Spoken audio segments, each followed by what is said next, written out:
Now that the tank's full, we're able to shut off the centrifugal pump and we're going to switch over to the axial pump. How you would do that, you're going to want to open up this gate on the front. And as you can see in here on the back right is the axial pump.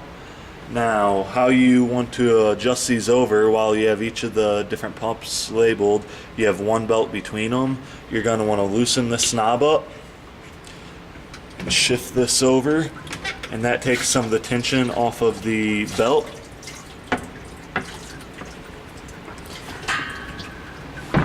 That takes the tension off the belt. You just take the belt off of this one. You're able to transfer it over to the axial pump and tension it back down again. Tighten that down, and we just shifted over from the centrifugal pump to the axial pump. Now, one thing that I should have mentioned before is there's this switch right behind the gate that you have to have compressed in order for the pumps to run. I started having issues with this past semester, that one always allowing the pumps to run. So what I have now done is put a paper clip in there in order to make sure that there's continued pressure on that, so the pump doesn't shut off on us in the middle of our lab experiment. Now that we have switched it over to the axial pump, we're going to want to shut all these valves for the centrifugal. Here's the one for the centrifugal pump, and then here's one that controls both the centrifugal, turbine, and gear pump.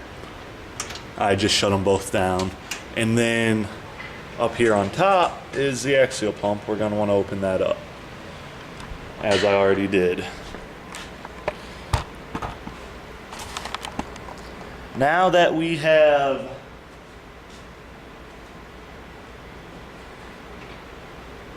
shut all these down, opened the axial all the way up, we're going to want to start it doing the same thing.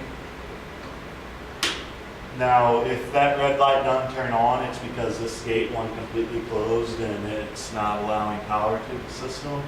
So you would have to just figure out a way to make sure that that stays compressed behind the gate. And as it says in the procedure, as we're turning on the pump, you are not going to want to let this torque arm move around freely. So I'm going to line this up to no more than 1400 RPMs, as it also says in the procedure.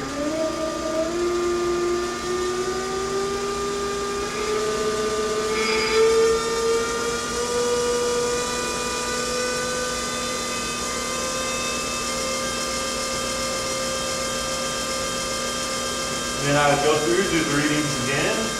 One thing I forgot to mention on the centrifugal pump, we are going to want to take a reading with the valve completely open. We're going to shut it all the way down, get it, close it off, get a reading with completely closed for the shut-off head, and then we're going to do 3 values in between to complete out our pump head curve. So after I get this reading for the pump reading over here, I already would have given them the vacuum reading. I would get a torque reading, and then I would do the adjustment in order to get the height over the weir. I would want to shut the pump completely down from up top and get all my readings, and then get 3 values in between. Now, because we're only making our curve out of 5 values, I pretty much have them take them fairly evenly spaced. I have told them before that they might want to weigh them a little heavier towards the shut-off head, as that's where you'll be seeing your curve and things like that. But only taking 5 values isn't going to give you the best curve no matter what, no matter where you're taking your values at. So that pretty much wraps up lab number 2.